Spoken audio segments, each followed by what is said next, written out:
Assalamualaikum warahmatullahi wabarakatuh.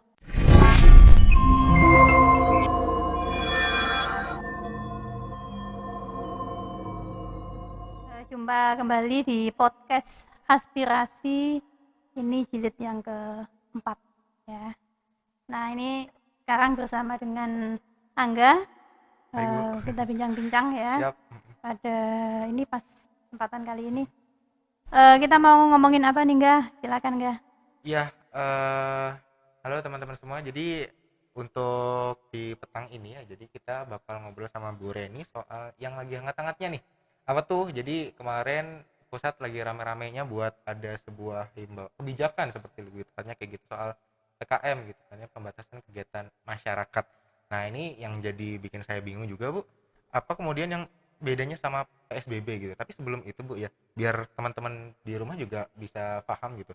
Kronologinya itu seperti apa sih, dan soal Surabaya sendiri itu gimana sih, Bu? Jadi kayak apa ya, kebingungan gitu istilahnya soal ada ada istilah-istilah baru, Surabaya kayak gimana, kemarin juga disebut ada Surabaya Raya masuk gitu-gitu. Mungkin gimana itu?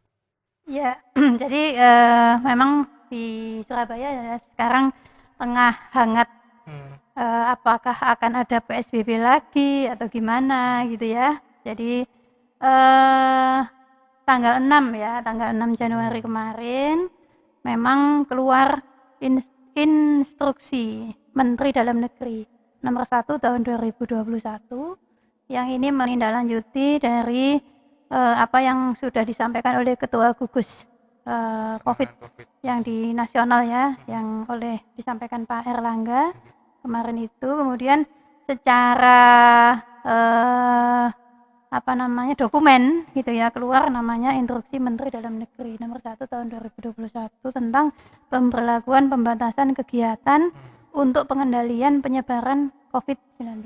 Jadi semangatnya memang pemberlakuan pembatasan kegiatan gitu, karena di sini itu mengatur beberapa kota gitu ya. Maka kemudian orang mengambil istilah PSBB juga gitu, karena emang kan skalanya kan skala kota. Skala kota itu kan kalau PSBB itu kan pembatasan sosial berskala besar. Mungkin itulah kemudian ada yang mengatakannya PSBB. Tapi sebenarnya kalau kita mencermati di instruksi di dalam dokumen-dokumen ini tidak ada istilah PSBB di situ. Jadi Sama sekali ya, Bu ya. jadi tapi memang ada pembatasan kegiatan ya.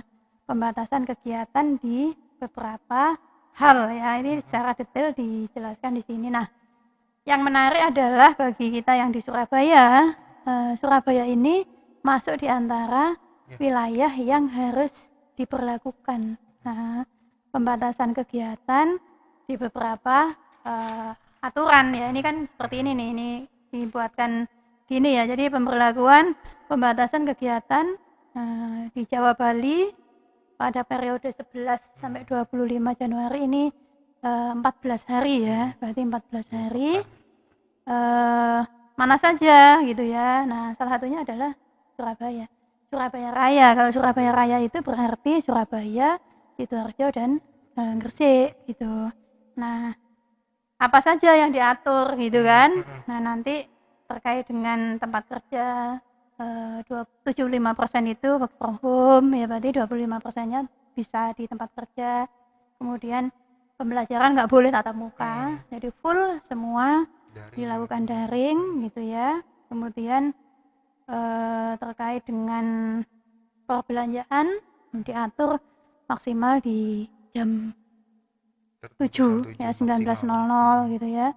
Kemudian tempat makan kuliner dibatasin, yang di situ itu 25%, lainnya adalah take away. Kemudian diatur ya tempat ibadah 50% ya maksimal ya. Kemudian kegiatan pasum dan sosial budaya dihentikan. Nah, ini yang mungkin nanti perlu yang seperti apa gitu yang dihentikan gitu ya. Moda transportasi akan diatur konstruksi tetap berjalan dengan prokes ketat. Kemudian kebutuhan pokok tetap beroperasi ya dengan pembatasan kapasitas. Jadi ini yang nantinya Surabaya mesti melakukan ini gitu ya. Nah, ini kan saat ini kan lagi digodok ya tampaknya di pemerintah kota. bagaimana kemudian bentuk aturan yang di Surabaya sebagai pijakan operasional ini dilaksanakan di Surabaya. Tampaknya pemerintah kota tengah menyusun itu ya. Ini kan sekarang hari apa, Jumat. Iya. Besok Sabtu, ya harapannya sih tidak terlalu dekat sama Senin ya, supaya nanti banyak hal yang harus dilakukan oleh pemerintah kota, di samping apakah akan menerbitkan perwali ya yang baru, merevisi yang sebelumnya, mengacu kepada inpres instruksi menteri ya, ataukah berupa surat keputusan wali kota, ataukah berupa surat edaran atau apa ya. Yang jelas objek-objek yang nanti terkena aturan ini harus segera tersosialisasi ya, supaya jelas ini nanti seperti apa gitu. Nah, oh ya, kamu tadi tanya kronologi ya? Iya, kronologinya itu belum. Jadi di Surabaya itu pandemi COVID-19 ini kan sudah sejak Maret 2020 ya. Hampir Nah, setahun, Bu. hampir setahun. Sampai saat ini itu ada produk hukum yang sudah dihasilkan oleh pemerintah kota itu ada 5.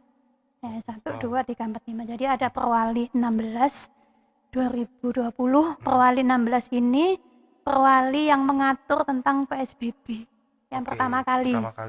Ketika pemerintah provinsi memutuskan Surabaya Raya itu dilakukan PSBB gitu ya. Kemudian sudah mendapatkan izin dari Kementerian Kesehatan bahwa Surabaya boleh dilakukan PSBB, maka ada regulasi yang dihasilkan, yaitu Perwali 16 2020, mengatur di situ kayak apa sih PSBB itu. Waktu itu cukup menjadi perbincangan gitu ya di sosmed saya, di Facebook saya juga. Waktu itu saya tampilkan apa saja yang di tempat ibadah gimana, tempat kerja gimana, fasum gimana, kemudian fasilitas umum ya tadi itu, kemudian aturan-aturan yang lain seperti apa itu diatur di situ. Nah setelah itu kemudian dalam kurun waktu yang agak dekat ya, kalau Perwali 16 itu kan ditetapkan ya dan diundangkan tanggal 24 April 2020. Nah, 3 hari setelah itu ada perubahan lagi gitu ya, ada perubahan lagi yaitu Perwali 19 2020. Jadi itu merubah beberapa pasal ya. Jadi ada beberapa pasal 9, pasal 10, pasal 11, pasal 13, pasal 14 yang ada di Perwali 16 itu dilakukan. Ada beberapa perubahan, misalkan apa sih yang berubah itu ya waktu itu, misalkan ada pasal penghentian kegiatan di tempat ibadah gitu ya. Waktu itu kan penghentian sementara gitu. Nah, kemudian di Perwali 19 bunyinya adalah pembatasan gitu, jadi bukan penghentian gitu, jadi lebih fleksibel ya. Itu ada beberapa yang dirubah, tapi secara umum, secara yang lain-lainnya hampir sama ya. Ada perubahan di situ yang di pasal 9, pasal apa namanya, ini saya banyak dokumen nih. Ini pasal 19 nih yang perwalinya ya Bu ya. Jadi kalau misalkan di sebelumnya itu kan penghentian bekerja di tempat kerja gitu ya, di sini bunyinya menjadi, kalau di Perwali 19 menjadi pembatasan gitu. Jadi seperti itu, sehingga kemudian beberapa pasal yang lainnya mengikuti ya. Di sana diatur demikian. Nah kemudian setelah Perwali 19 waktu itu kita PSBB waktu itu diperpanjang 2 kali kalau nggak salah ya, sampai kemudian masyarakat waktu itu juga merasa jenuh ya.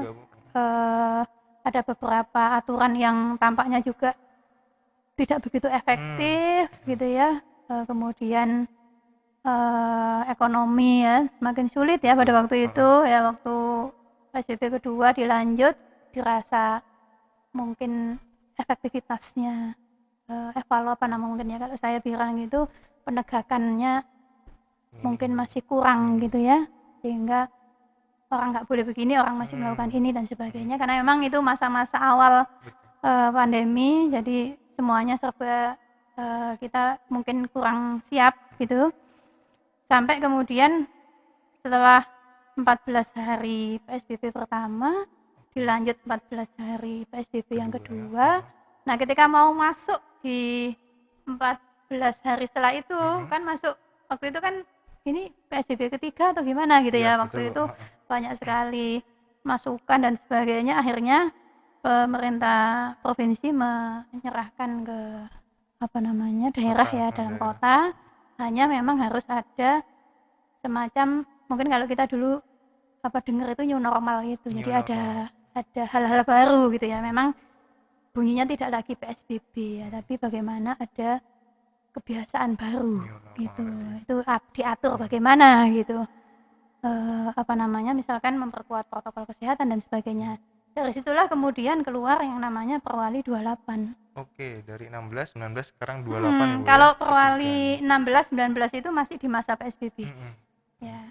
Kemudian PSBB sudah finish gitu ya. Tapi kondisi waktu itu kita masih zona merah betul, ya, Bu. Surabaya. Dan masyarakat tampaknya juga katakanlah jenuh juga dengan PSBB ya. Akhirnya dibuatlah Perwali 28.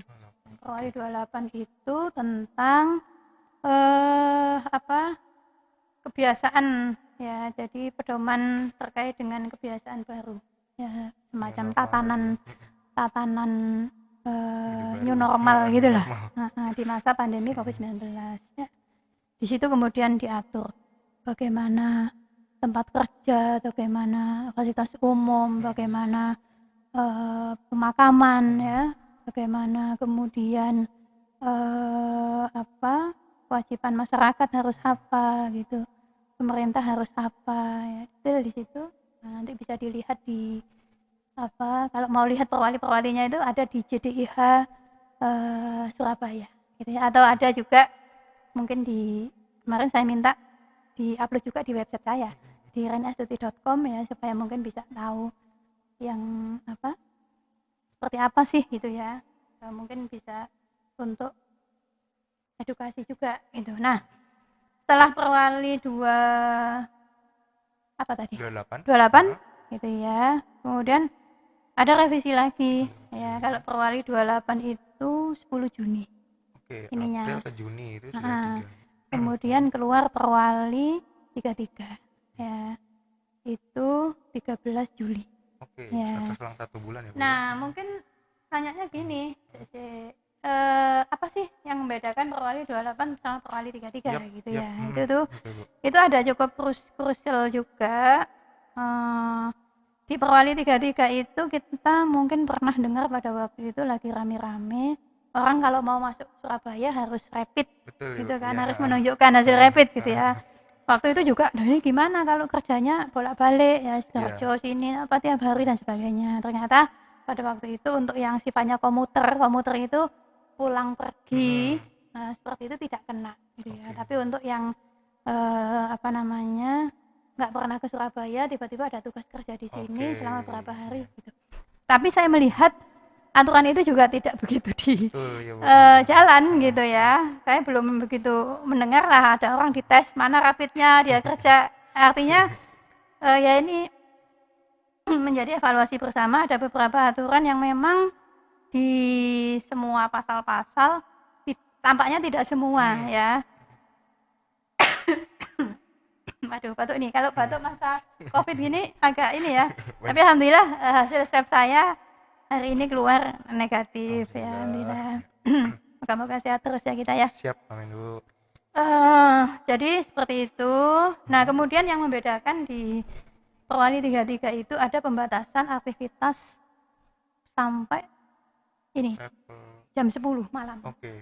Pembatasan aktivitas di luar rumah dilaksanakan mulai pukul 22. Nah, itu yang tidak ada di Perwali 28.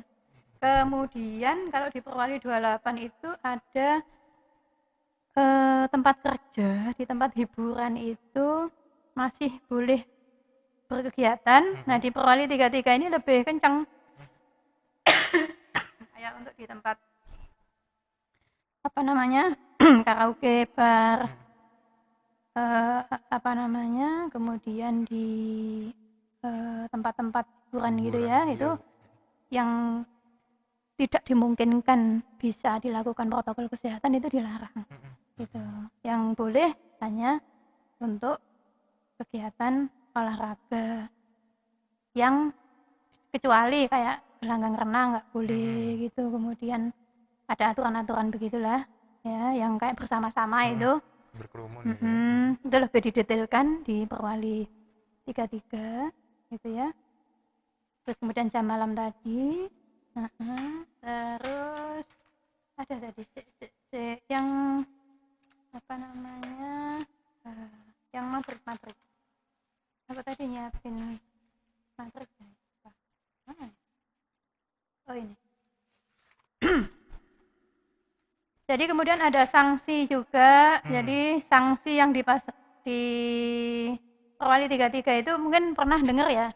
Kalau melanggar prokes itu dia ada semacam sanksi sosial gitu, push up, ya, memberikan makan orang di ponsos gitu, itu diatur gitu. Cuman tampaknya juga secara evaluasi masih ada yang melanggar prokes gitu ya, sehingga kemudian keluarlah Perwali 67. Oke, evaluasi dari yang ini 33 paling ya? baru Perwali 67 ini 7. 22 Desember 2020. Ini yang tanda tangan dari semua perwali ini masih wali kotanya masih Bu Risma. Bu Risma waktu itu masih belum dilantik menjadi Mensos. Jadi semua produk hukum yang tadi saya sampaikan itu tanda tangannya masih tanda tangan wali kota. Peraturan wali kota yang ditandatangani oleh Bu Risma. Ini perwali terakhir yang ditandatangani beliau itu Perwali 67 2020. Ya, jadi dengan keluarnya Perwali 67 2020 maka Perwali 28 sama 33 itu sudah tidak berlaku, sudah dicabut. Nah, pertanyaannya kan apa lagi nih yang baru? yang baru dari Perwali 67 gitu. Nah, dari semua perwali yang ada itu yang tidak berubah, mungkin yang tidak berubah dulu ya, itu atulah tentang kewajiban protokol kesehatan, prokes. Jadi bagaimana orang harus menjaga untuk keluar itu diatur begitu. Kemudian itu yang tidak berubah. Nah, di Perwali 67 ini, kalau di Perwali 33 itu ada sanksi sosial kalau dia misalkan push up, kalau enggak maskeran ya, ketika ada razia kemudian dia di push up, atau mungkin dia suruh bersihkan apa, atau mungkin suruh yang sifat-sifatnya begitu. Kalau di Perwali 67 ini lebih ketat lagi karena ada sanksi. Ya, ada sanksi. Sanksi kalau di bab mana ya, pasal 38 ya, sanksi administrasi, kena denda. Oke, sekarang sudah ada dendanya ya, ada dendanya. Sebelumnya cuma disuruh push up dan lain-lain. Iya. Karena memang di kadang kita mikirnya gini ya, kok didenda sih, kan orang lagi susah gitu ya. Ya, tapi di sisi lain memang kita butuh cara untuk bagaimana mendisiplinkan warga gitu kan. Ini dibuat, kalau saya sih melihatnya gini, kalau denda ini cukup efektif ketika kasus ini trennya belum begitu tajam turun ya, dan itu efektif ya tidak masalah gitu ya. Tapi kalau kemudian nanti memberatkan ya itu nanti harus inilah, dalam pelaksanaan itu juga harus terus dipantau ini apakah ini efektif ataukah ini tepat ya. Saya kira ini perlu. Tapi saya kira sekarang bicara tentang menggunakan masker, orang sudah mulai lah. Ya, kamu kalau lihat gimana? Atau mungkin pemirsa yang menurutnya kayaknya udah banyak kan orang yang sudah, kalau orang punya masker kayaknya sudah pada punya semua ya. Semoga ya. Cuma menjadikan sebagai kebiasaan gitu yang. Nah, oleh karena itu pemerintah kota kan biasanya menyampaikan ketika ada tren data, misalkan kelurahan ini hijau, ini semakin banyak yang hijau gitu ya. Kalau ada info-info seperti itu, saya mengajak kepada warga tetap selama pandemi tetap menggunakan masker. Jangan sampai kemudian kita lengah ya, kita menganggap udah nggak ada orang, udah berkurang. Ternyata kita ketemu sama OTG gitu, itu kena gitu. Jadi gitu, enggak. Kemudian yang berbeda lagi di Perwali 67 ini adalah di pasal 23 23 ya. Di pasal 23-an lah tentang ini pemakaman. Oke. Jadi beberapa waktu yang lalu memang banyak masukan. Jadi orang itu yang meninggal dimakamkan itu harus di TPU Bapak Jerawat dan di Keputih. Nah, ini ada masukan dari warga ya, yang biasanya kan warga itu kan persoalan makam itu kan ini ya menjadi perhatian. Betul, ya. Inginnya itu di pemakaman yang mungkin bersama dengan keluarganya ya, atau di kampungnya, atau pemakaman kampung, tidak harus dibawa jauh-jauh ke Keputih ya, atau di Bapak Jerawat gitu. Mungkin kan biasanya ada orang yang ini dimakamkan sampingnya itu sampingnya orang tuanya, atau mungkin sampingnya kan begitu masih ada kan. Nah, itu kemudian di Perwali 67 ini ada perubahan.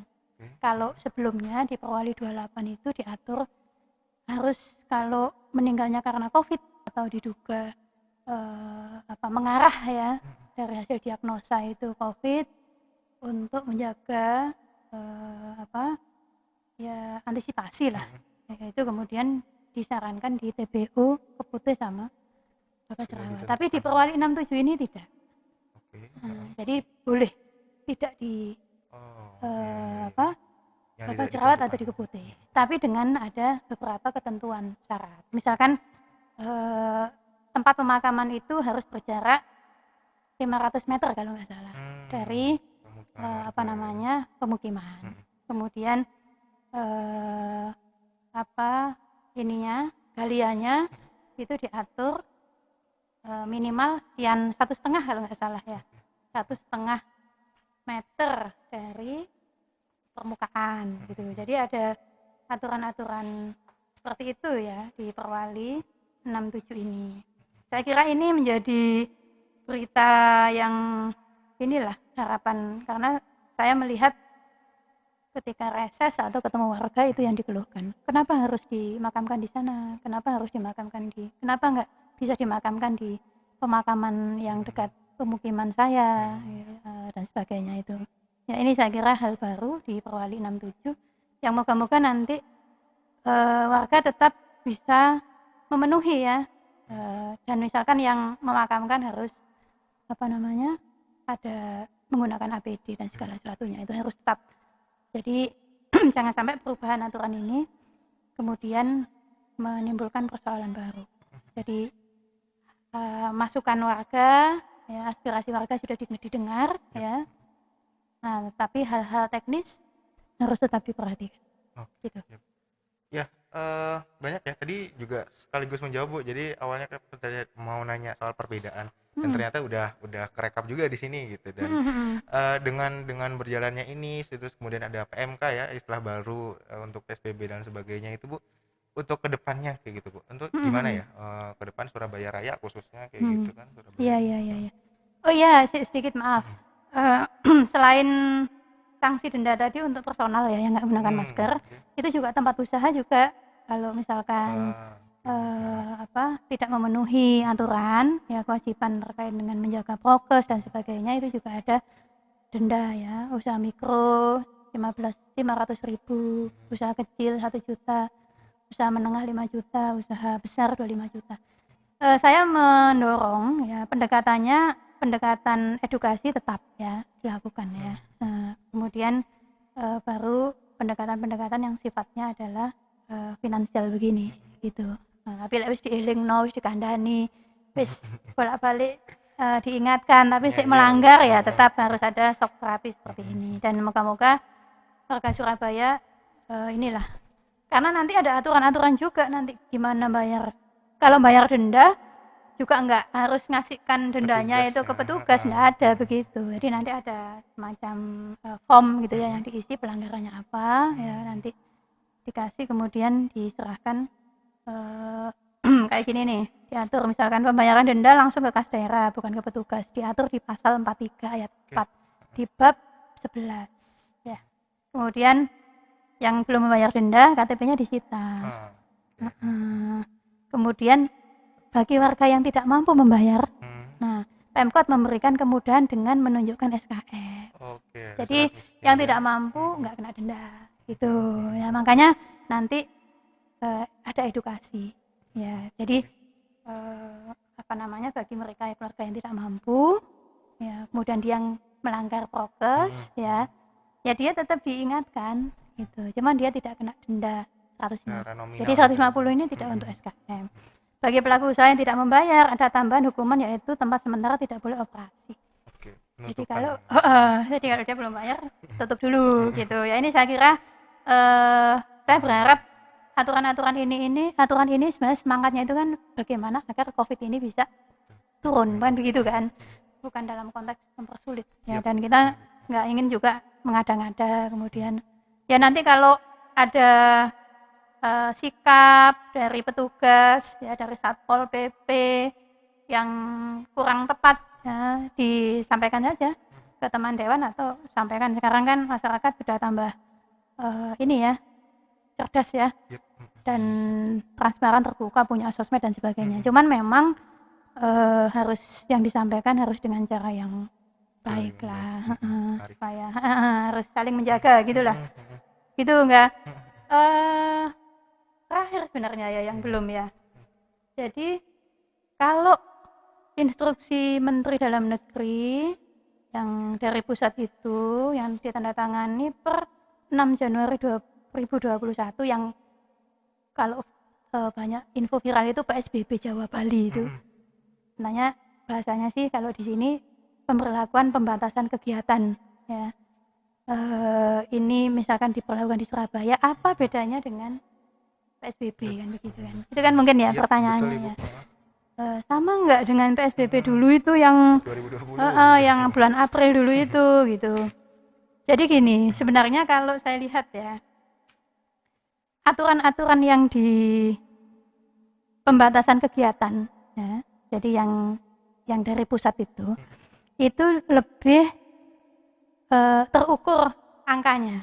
Jadi kalau di PSBB itu kan pembatasan di tempat kerja gitu ya. Tapi kalau di sini langsung diukur 75% WFH. Berarti 25%-nya di kantor. Ya, itu ukurannya jelas. Ini yang membedakan. Kemudian tempat ibadah gitu ya. Itu maksimal 50% gitu. Itu jelas gitu. Kalau di aturan-aturan sebelumnya lebih bersifat umum. Jadi pembatasan kegiatan. Kemudian jaga jarak itu, menjaga prokes gitu ya. Ini langsung. Kemudian yang berbeda lagi kalau di Perwali 28 sama 33 di Perwali 33 maaf, itu 33 sama 67 ya. Itu ada pembatasan jam 10 itu. Kalau di sini secara khusus ya disebut operasional pusat perbelanjaan maksimal jam 7 malam. Lebih cepat. Ini lebih cepat ya, dan untuk pusat perbelanjaan gitu. Jadi yang diatur itu di pusat perbelanjaannya. Kalau yang di sini kan umum, yang Perwali 33 ya, aktivitas warga gitu. Nah ini yang nantinya akan diramu sama teman-teman di pemerintah kota. Kemudian kalau di PSBB itu orang resto, tempat makan itu nggak boleh melayani makan di situ. Dine-in nggak boleh. Jadi makanya kemudian kalau kamu lihat mungkin ada yang kursinya dibalik di meja gitu ya, tutup kayak gitu. Hanya menerima pesanan-pesanan delivery gitu. Tapi kalau di sini boleh Mas Yan, tapi dibatasi 25%. Itu yang membedakan. Kemudian kalau belajar mengajar sama ya, daring. Bahkan kalau masa PSBB itu kemarin guru-guru semuanya nggak ada yang di di sekolah. Harapannya nanti kalau yang daring ini juga kalau mengacu tempat kerja 25% WFH, jadi nanti memang ada yang piket. Tapi sebaiknya yang piket itu yang bukan guru ya. Guru fokus saja di rumah untuk mengajar atau mengajar daring gitu, supaya nggak rumah ke sini gitu. Dan nanti juga resiko juga rentan juga kondisinya masih seperti ini. Jadi itu. Nah kemudian untuk fasum kegiatan sosbud di sini dihentikan. Nah ini yang saya kira perlu diperjelas nanti. Ya kalau kegiatan sosial budaya ini kan salah satunya kayak kegiatan pernikahan. Ini kasihannya itu yang sudah merencanakan undangan. Teman Sabar saya itu banget. ada nih di dewan ini yang mau menikah, Mm-mm. resepsinya Iya, itu, iya. tapi pasnya dia itu tanggal 9 besok, jadi nggak kena ini. Wah, Karena undangannya udah kesebar. Cuma saya bayangin kalau mereka yang sudah sudah nyebar planning. undangan, Heeh. pas tanggal 11 sama 25 itu gimana? Nah ini Nah, yang saya kira udah misalnya udah apa booking tempat ya udah sewa, dan itu yang saya kira ya moga-moga aja lah ada solusinya ya yang itu ya. Kasihan juga betul Ibu. seperti itu. Nah ini gimana nih? Karena di sini bunyinya adalah dihentikan. Nah nanti aturannya bagaimana? Nah, kemudian fasilitas umum juga seperti itu. Nah fasilitas umum ini kan macam-macam. Betul Ibu. Heeh. Itu fasilitas umum ini. Tempat makan, Ini harus transportasi. perjelas ya. Jadi kalau Hmm. mau mengacu ke Perwali 67 atau Mm-mm. Perwali 67 ya kita sudah ada aturan-aturannya. Mm-mm. Yang intinya ke prokes gitu. Nah, untuk fasilitas umum gitu. Nah ini kegiatan sosial budaya ini juga harus diperjelas ini.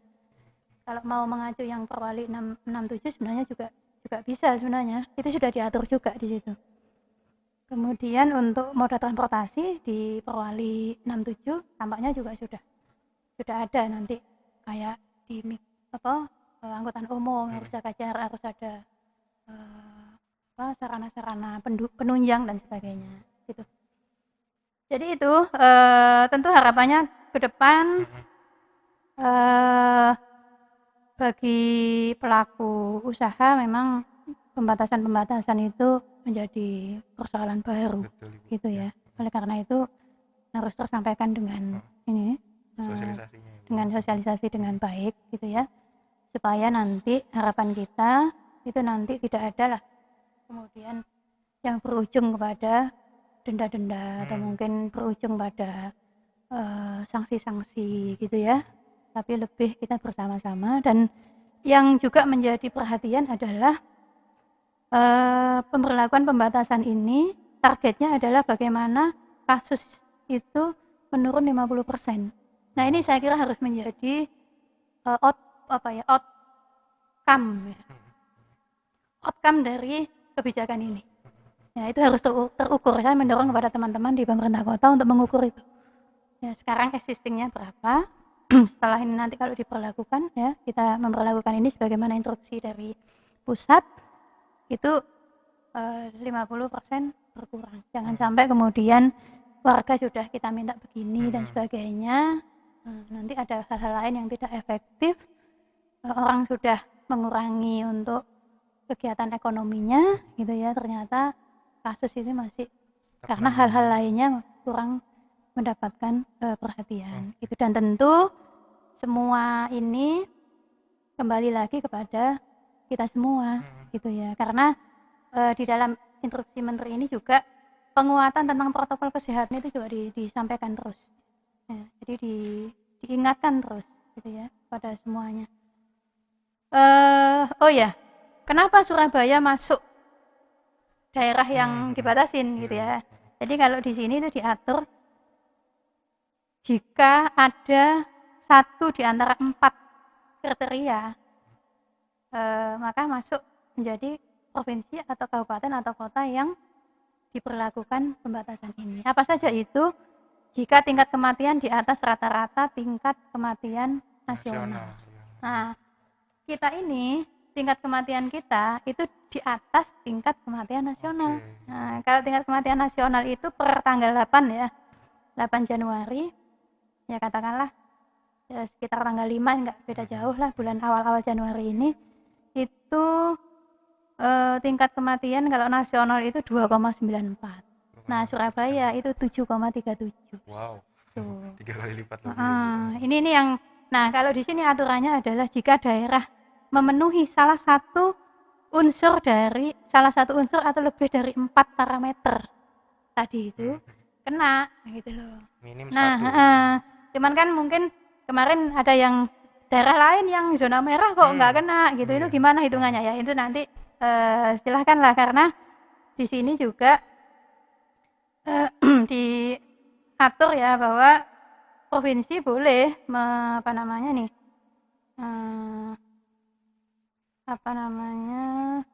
untuk bisa diatur oleh ini. Gubernur, ya sebentar. Gubernur sebagaimana dimaksud pada diktum ke-1 dapat menetapkan kota lain di wilayahnya dengan mempertimbangkan keempat parameter dan pertimbangan lain untuk memperkuat upaya pengendalian COVID. Jadi sebenarnya provinsi juga punya kewenangan kalau misalkan dirasa ada daerah lain yang memenuhi satu dari 4 unsur ini, satu atau lebih dari 4 unsur ini juga bisa ditentukan gitu. Nah, jadi mungkin kalau Surabaya ya kita fokus Surabaya lah. Kita sudah dapat instruksi seperti ini, kita jalankan semaksimal mungkin. Tapi dengan tetap memberikan perhatian kepada pelaku ekonomi dan juga kepada warga terdampak untuk bantuan-bantuan sosial ya harus dipastikan betul. Jadi warga itu kan kalau banyak aturan nggak boleh ini, tapi ada kondisi yang dia harus dibantu nggak dibantu kan juga. Nah kemudian tingkat kesembuhan di bawah rata-rata tingkat kesembuhan nasional. Nah kalau Surabaya tingkat kesembuhannya itu di atasnya kesembuhan nasional. Oke, lebih banyak yang sembuh gitu ya, Bu. Jadi ini poin yang kita nggak memenuhi unsur ini. Jadi kita ini kesembuhannya 93,88%, tinggi sebenarnya, bagus. Nasional 82,58 sekitar itu. Nah kemudian kasus aktif kita juga di bawah ya. Kalau di sini kan kalau kasus aktif di atas rata-rata tingkat kasus aktif nasional secara rata-rata, kita sebenarnya di bawah. Nah yang keempat adalah tingkat keterisian tempat tidur rumah sakit untuk ICU dan ruang isolasi di atas 70%. Nah ini secara angka detailnya saya belum mendapatkan, tapi info di lapangan kemarin beberapa rumah sakit di Surabaya juga penuh ya. ICU saya dapat laporan warga mau masuk juga susah dan sebagainya. Tampaknya ini juga menjadi indikator Surabaya kena ya, mungkin diantaranya mungkin ini di samping kematian yang di atas tingkat kematian nasional itu yang menyebabkan jadi ya moga-moga aja keadaannya lebih baik lagi. Amin ya, warga Surabaya sehat ya. Yang tengah sakit semoga diberikan kesabaran dan kesembuhan ya. Yang ada anggota keluarganya yang meninggal, kami juga mengucapkan duka yang mendalam ya. Semoga husnul khotimah ya, dan keluarga yang ditinggal diberikan ketabahan dan kesabaran. Kita tetap semangat untuk melanjutkan hari-hari dengan terus menjaga protokol kesehatan. Saya kira itu ya, kita udah ngomong berapa lama nih? Biasa 30 menit lebih kayaknya, Bu, sudah. Oh iya. Jadi ini informasi ya untuk warga Kota Surabaya hingga hari ini sekarang tanggal 8 ya, ini sore ini. Nanti kalau ada info-info terkait dengan apakah dalam pemberlakuan ini pemerintah kota nanti mengeluarkan regulasi yang seperti apa, nanti kita akan infokan. Kalau nggak di podcast pun nanti saya biasanya infokan di sosmed saya. Baik, ya. Pokoknya tetap pantengin terus websitenya dan juga sosmednya Bu Reni Astuti tentunya gitu ya, Bu ya. Dan ini juga salah satu bentuk edukasi kita buat tetap jaga prokes, berjarak, pakai masker meskipun podcastan gitu ya, walaupun ekspresinya nggak kelihatan ya, Bu ya. Ya gitu mungkin. Iya. Ya, mungkin itu aja barangkali, Bu ya. Sudah di penghujung juga dan tadi sudah menyampaikan catatan-catatannya dari Bu Reni untuk Surabaya lebih khususnya. Jadi semoga juga kita menjadi pribadi yang lebih baik lagi. Makasih banyak Bu Reni buat ngobrolnya, partner ngobrol untuk episode keempat ini. Monggo Bu Reni. Oke, terima kasih dari saya. Salam sehat selalu. Assalamualaikum warahmatullahi wabarakatuh.